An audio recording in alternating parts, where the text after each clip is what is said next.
Let me unmute my mic. I think my mic was muted for a while. I'm not sure. I just want to make sure that you guys can hear me. Uh, Someone leave a comment if you can hear me. I hope you can hear me. But I was saying hello, everyone, and welcome to the very first episode of Art with Kenneth Studio Conversations. I'm Kenneth J. Law Sr., and I'm glad you're here. This series is all about taking you behind the canvas, and we'll explore the stories behind my paintings, the inspiration that drives my work and my creative process, upcoming exhibition, books, and what it's really like to build a career as a working artist. Before we get started, I'd like to thank everyone for joining me live. As a way of celebrating this first episode, I'm giving away a signed print of one of my paintings, Majestic, at the end of the show. Majestic is right over here, as you can see. And I'll be giving that print away at the end of the show. And it's very easy to enter. What I'm going to do is have a raffle, which I'm going to actually start right now. I'm going to click on this raffle, and all you have to do is make a comment, and the raffle has started. And all you have to do is make a comment, and at the end of the show, the podcast, it'll pick up a random person to give the print to. So make a comment, say hi or whatever, and just let me know that you're here, and let me know what you think about the episode. Um, excuse me. For today's conversation, we're diving into the Forgotten Trade series, a collection of paintings honoring the men and women whose occupations helped build America but have gradually disappeared over time. I'll share the inspiration behind the series, some of the history behind these occupations, how I began each painting using my grid method, and give you a behind the scenes look at my creative process. Now, if you're joining me live, let me know where you're watching from in the chat, and let's begin our conversation. I've set up this episode. I would get people that would ask me a lot of questions about the series that I was working on in different series. So I decided to take some of those questions that people ask me and try to answer them here on the this episode. But if anyone else has a question that they want to ask me, feel free. So one of the first questions I have is obviously, what is the Forgotten Trade series? And again, the Forgotten Trade series is a collection of paintings that explores and remembers the occupations of the past, trades that were essential to everyday life. Some of these professions have evolved over time, while others disappeared altogether. But through this series, I want to honor the hardworking men and women whose skill, dedication, and labor help build the foundation of the communities we live in today. These are the people whose stories are often overlooked, yet their contribution shaped our neighborhoods, our cities, and our way of life. Now, what I'm going to do is I'm going to get a little bit of music on here in the background. Let's get a little music going. And I'm going to pull up a few of those trades so you can see what I'm talking about. But first, let's get some music on here. One of the things I'm eventually going to do on my podcast channel is get a moderator, because it's kind of hard to be moderating uh, and also trying to conduct the episode. So every now and then I'll look down. But this is us. We're here. We're live. This is free. This is like a freeness. And I'm going to give myself a clap for that. Okay. And also, let me know if you can't hear me over the music as well. So I hope the music isn't too loud. Okay. All right. But as an artist, I believe it's important to preserve their legacy through the paintings, ensuring that these forgotten trades and the people behind them continue to be remembered by future generations. Another question that I got as I was doing this series is what inspired me to start this series? The inspiration for the Forgotten Trade series, it began with a childhood memory of the milkman. I remember the milkman coming to our house, making deliveries, and in the neighborhood, the glass bottles. And years later, I realized that many of the people today had never experienced that, especially the young people in particular. It made me think about all the other occupations that were once a part of everyday life, but have slowly disappeared over time. That single memory sparked my curiosity. I began researching other forgotten trades and discovered a rich history of hardworking men and women whose stories deserve to be remembered. From that point on, the series just continued to grow, becoming my way of honoring these peoples whose work helped build the communities we know today. Then another question I got was, why do you think it is important to preserve these occupations through art? And I said, I believe that art has the power to preserve history in a way that is both meaningful and personal. Through this series, I want to help preserve these forgotten occupations while bringing my own artistic perspective to these stories. At the same time, I don't want to diminish their historical significance. I respect the people behind these trades and the important role they played in shaping everyday life. My goal is to honor their contributions while creating paintings that invite viewers to appreciate not only the history, but also the dignity, skill, and humanity of the individuals who perform these jobs. Another question someone asked me is, what do you hope viewers and collectors take away from this series? I hope the viewers first enjoy the artwork and the stories behind it. For collectors, I hope the paintings become more than something beautiful to display. I hope they become conversation pieces that spark curiosity about these occupations and the people who perform them. So I'm going to show you some of these forgotten trades. And again, I was inspired by the milkman to start this entire series. And so I started exploring all these others. So here we have the milkman, the guy that used to come there and he used to bring these bottles of milk, and they were glass bottles, not like the plastic stuff we have today that's, just environmentally dangerous. And, here's I think I have another one of the milkman right here. Here's another one of the milkman. And I remember those glass bottles coming to, our house, and you returned them, and it was pretty interesting. And then we also had the Iceman. That's why they call them ice boxes. We had the Iceman, and the Iceman would bring these big chunks of ice to your house, and you'd put them in what was called the ice box before the modern day refrigerator. And heating our homes, we had the coal man. He would bring the coal to your house. These were hard jobs, but they were essential in what made society run during that time period. And a lot of us don't realize the effort that went into making everyday life beautiful for everyone around, because we have so many things that are so much more easier today. What about this one? The Switchboard Operator. I'm doing a painting of a switchboard operator, and you'll get a little peek at that in a second, the switchboard operator. But these are some of these occupations that are part of this series, and these are just some of the inspirational images. Then we had the lamplighter. I did an episode already of the lamplighter, and the lamplighter went out at night and they lit these lamps all at the different corners. Now we have street lights. Here's another picture of the lamplighter. And another one here. It's amazing. And just think about our newspapers today. We have the typesetter. We had a person that actually put every single word in there and it was printed. They were called the typesetter. Such a tedious job to give you your newspapers and magazines and things back in the day. It is amazing. And this is one of the typesetter machines right here. So these were some of the things that really, really inspired me. And this is the telegraph man, the person that would bring your letters. Now we send emails and all of those type of things. But back in the day, we had a person that would just take the message and then ride across town and deliver these messages. And this is another one of the coal man right here.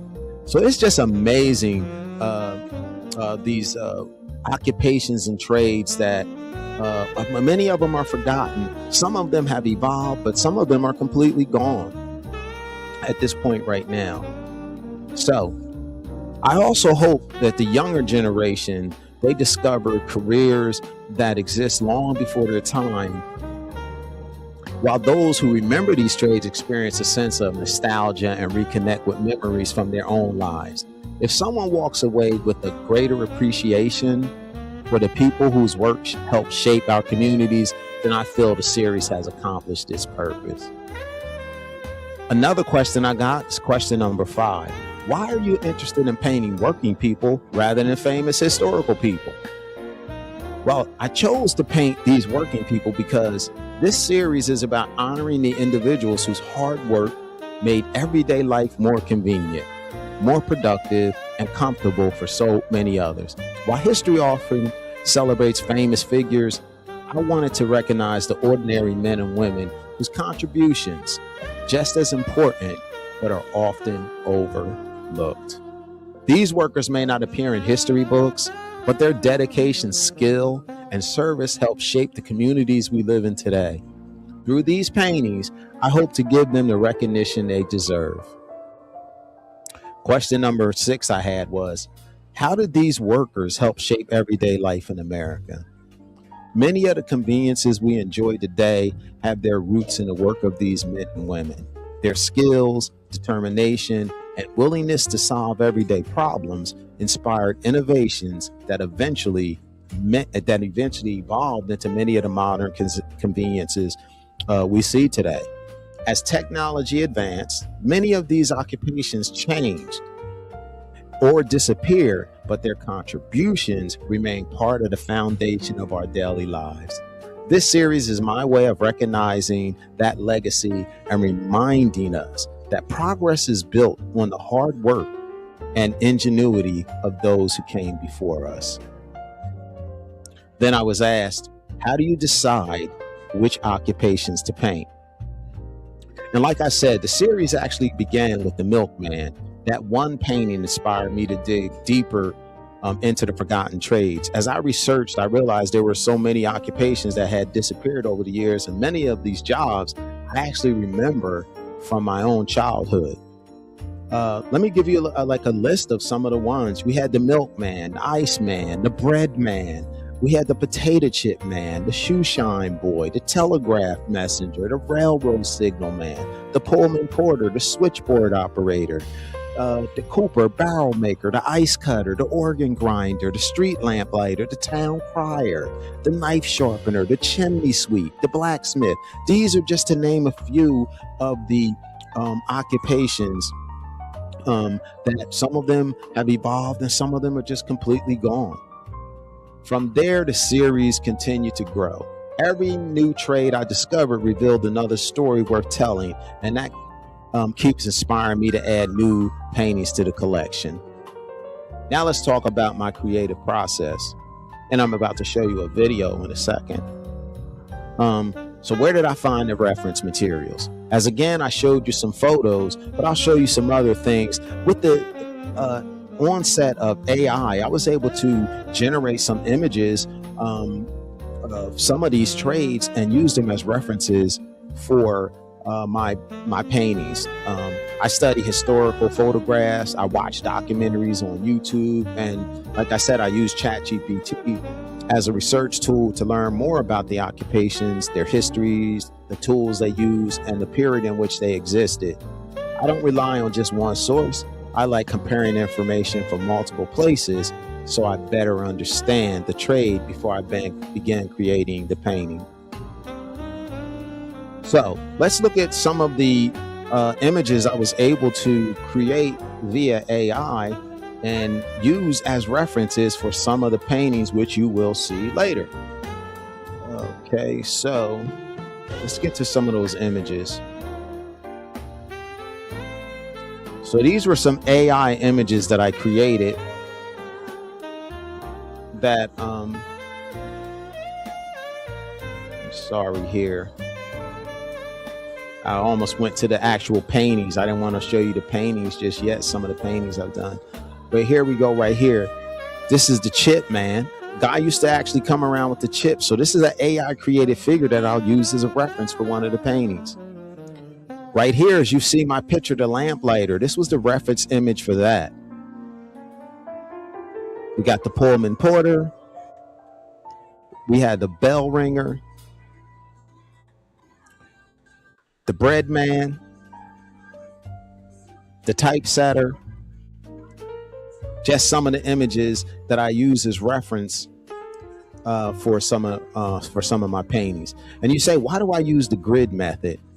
I use the grid method because, for one, I'm sorry, I was messing with the controls here. Sorry.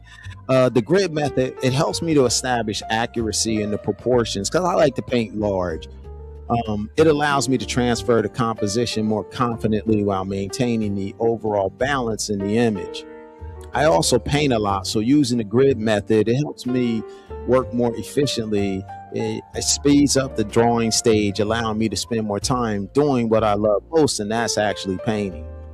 For me, it's simply a practical tool that helps me stay productive without sacrificing accuracy. And what advantages does the grid method give me? It gives me the biggest advantage. It gives me productivity. It allows me to establish the drawing very quickly and accurately, especially on larger paintings. Rather than spending hours correcting proportions, I can confidently move through the sketching stage and spend more time painting, as I said. For me, it's a practical tool that helps me create more while maintaining the quality of the composition I'm looking for. So let's take a look at the grid method here. Let me get over here. I'm going to show you a short video. Let me turn this music down, and I don't want it competing with the music from my video. So let's pause that for a second. And also let me get rid of this caption we have here. And I'm about to show you.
Okay, so you see that it was the grid method. It's like I said, it's simply a tool that helps me establish the composition and proportions before I begin painting. Once the drawing is complete, the creative process, it really begins. Now I show you, I'm sorry, here. Question 11. So this was another question I have. How much do you change from the original reference image? Now, the reference image is really just a starting point for me. I rely on it primarily during the sketching stage and the first layer of oil paint. After that, I set it aside and allow the painting to develop on its own. As the work progresses, I bring more of myself into the painting through changes in color, composition, brushwork, and design. By the time the painting is finished, it has become more interpretative rather than a copy of the original reference image. So I usually throw the reference image away after, maybe my first layering of paint, which is really thin. And I use oil paint, and so it's a really thin layer of oil paint, but I finish up pretty heavy. And as at the drawing stage, I'm focused almost entirely on the composition. I want to establish the placement of the major shapes and the proportions and the overall balance of the painting. I'm not concerned about the small details at that point. Again, the drawing is simply the foundation that allows me to build the painting. People ask me often, why do I paint in such a loose, expressive style? I've always been drawn to bold, loose brushstroke. I love the energy, the movement, and the emotion that expressive painting brings to a piece. It gives me the freedom to go beyond simply copying what I see and instead paint what I feel. As the painting develops, my own personality and spirit begins to emerge through every brushstroke. That freedom is one of the things I enjoy most about painting. It's because it becomes an important part of my artistic voice. Another person asked me, what do you hope viewers feel when they see your brushstrokes? So I'm going to show you a quick video here, and then I'm going to answer that question there. So let me turn this music down again, the background music, pause that for a second. Again, I'm eventually going to get a moderator so I don't have to try to work the controls and talk to you all at the same time. I know it slows things down a little bit, but hey, we're going to do this and we're just going to have fun doing it. That's just how it's going to be. I like the looseness. It's just like my painting. It's like I don't try to be so perfect and paint within the lines. I'm definitely going to be outside of the lines, even doing this podcast. I'm not trying to be like, oh, it's gonna do this perfect thing and this has got to go right like this. So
I hope viewers they feel a sense of authenticity, creativity, and heart. I want them to see that every brushstroke, it is intentional and reflects my own artistic voice more than anything. I hope the work communicates a genuine love for painting and encourage people to connect emotionally with the artwork. And some people ask me, why is oil paint the right medium for this series? I just love oil paint. I like the way that it blends. Um, the flexibility it gives me as I work. I can build layers, soft edges, create rich textures, make changes throughout the painting. It just allows me to paint intuitively, and gives me the freedom to develop the artwork as it evolves. So we're going to take a short break for one of my promotional videos, and here goes. At KJL Art Sanctuary Gallery and Studio, art is more than what hangs on the wall. It's about stories, inspiration, and the creative journey. Explore Caden's Dream, a children's book celebrating imagination, perseverance, and the power of believing in yourself. Coming August 15th, experience Bound for Promise, a new collection of paintings and writings exploring faith, discipline, hope, and becoming. The book release will be accompanied by a special exhibition featuring the original artwork. Original paintings, limited editions, books, and custom commissions are available for collectors seeking meaningful and distinctive works of art. Visit KJL Art Sanctuary Gallery and Studio at 310 4th Street, Ewing, New Jersey, 08638. For artwork, books, commissions, exhibitions, and upcoming events, visit www.kjlartsanctuary.com. KJL Art Sanctuary Gallery and Studio, where stories, history, and creativity come to life. Awesome, awesome. Yes, I do have another series I'm working on. It's called Bound for Promise. I'll put it in the description. I'll put the link for purchasing the limited edition book. There'll be 17 paintings in the book, and I'll put all that information in there so you can check out the exhibition that's coming up in on the 15th of August, and the book release. Also, the artwork for the book will be displayed. So people ask me which one of the paintings did I get the strongest response from, and the painting that I got the strongest response from was the Telegraph Man. I got a lot of people that told me and made comments about this particular one. I think people are drawn to both the subject and the story behind it. Like, it represents an occupation that was once essential to communication, yet many people today have never experienced or even heard of it. It's rewarding to see that, viewers connect with the painting and become curious about the history it represents. Just imagine, right now we have emails and all those things, but back in the day, you had someone that just literally would carry letters town to town and place to place, um, bringing messages here. Isn't it amazing? So let me go here. And here's another one of the paintings that's in the series. It's they used to have uh, the street photographer, and for you to see what size the telegraph person, all of those paintings are roughly the size that you see me standing right here with. And you have the coal man, the bread man. These are all works in progress. A lot of these I haven't finished as of yet, so you're getting a glimpse of them at this point right now. Let me take that away, and let's get back down to. Sorry, I'm going to get some more music going for you guys.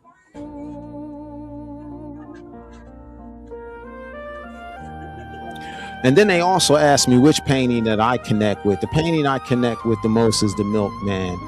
It was the painting that, as I said, inspired the entire series. I remember the Milkman from my childhood, and that memory made me start thinking about all the other occupations that were once part of life but have since disappeared. In many ways, the Milkman is where this journey began. Every painting that followed can be traced back to that first memory and the desire to preserve these stories through my art. Another question I got was, is this series really about jobs, or is it about something larger? This series is about more than jobs. It's about history, respect, and honoring the men and women whose hard work laid the foundation for communities and conveniences we enjoy today. It's also a celebration of the incredible ability of people to solve problems, innovate, and continually evolve. These occupations may have changed or disappeared, but their contributions continue to influence the world we live in. Question 19 I had was, what does this series say about work, dignity, and community? This series reminds us that these workers were more than people doing a job. They were an important part of their communities. They were trusted, respected, and often became familiar faces in neighborhoods they served. Their work reflected dedication, pride, and community and commitment to helping others. I hope these paintings honor that sense of dignity and community. What modern occupations might someday become forgotten trades? Technology has come along and has always changed the way we live and work, and today artificial intelligence is accelerating that change. That seems common today. Many occupations will be forgotten trades, just like those in this series.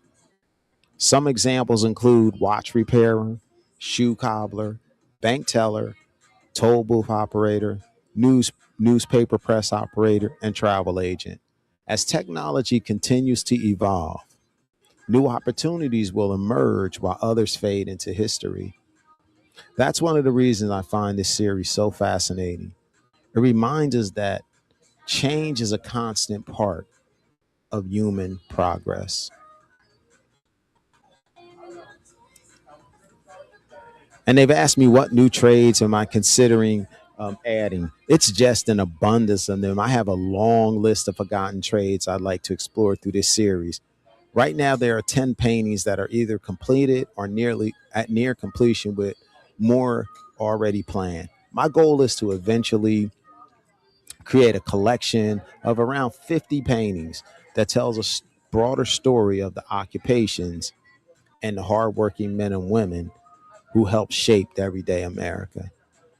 Some of the trades I'm considering include the ragman, the knife sharpener, the chimney sweep, the blacksmith, the wheelwright, the harness maker, just to name a few. Every time I research another occupation, often I discover another one. Um, this is why this series continues to grow. Question number 22. What excites you most about the future of the project? What excites me most is the potential for the series to grow beyond what I originally imagined. Every time I research another occupation, I discover another story worth telling. I can see this becoming much more than a series of painting. It has the potential to expand into exhibitions, educational programs, books, and conversations that continue to preserve these important pieces of history.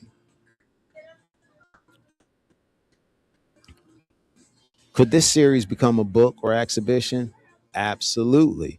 I believe the Forgotten Trade series has the potential to become a book and a major exhibition. Each painting tells a story, and together they create a visual history of occupations that deserve to be remembered. My hope is that viewers will not only appreciate the artwork, but also leave with a greater understanding of the people whose work helped build the world we know today. Thank you for joining me today for this episode of Art with Kenneth Studio Conversations. I hope you enjoyed this look into the Forgotten Trade series and gained a deeper understanding of the stories, research, and creative process behind the work. If you enjoyed this conversation, please subscribe, share the episode, and leave a comment letting me know which forgotten trade you would like to see added to the series. I'm Kenneth J. Lewis Sr.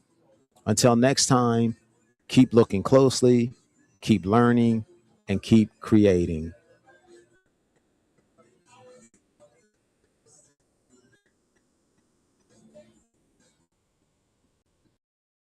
Today on Art with Kenneth.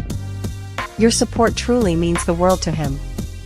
Every view, every comment, every share helps keep independent art alive and growing. Through each episode, Kenneth J. Lewis Sr. brings you into the studio, into the process, and into the mindset of a working artist who lives and breathes creativity every single day. If today's episode inspired you, taught you something new, or simply gave you a moment of peace, please take a moment to like, share, and subscribe. Your engagement helps expand the reach of the channel and builds a stronger creative community around the work. He looks forward to creating with you again soon. And remember, every masterpiece begins with a single brushstroke. See you next time.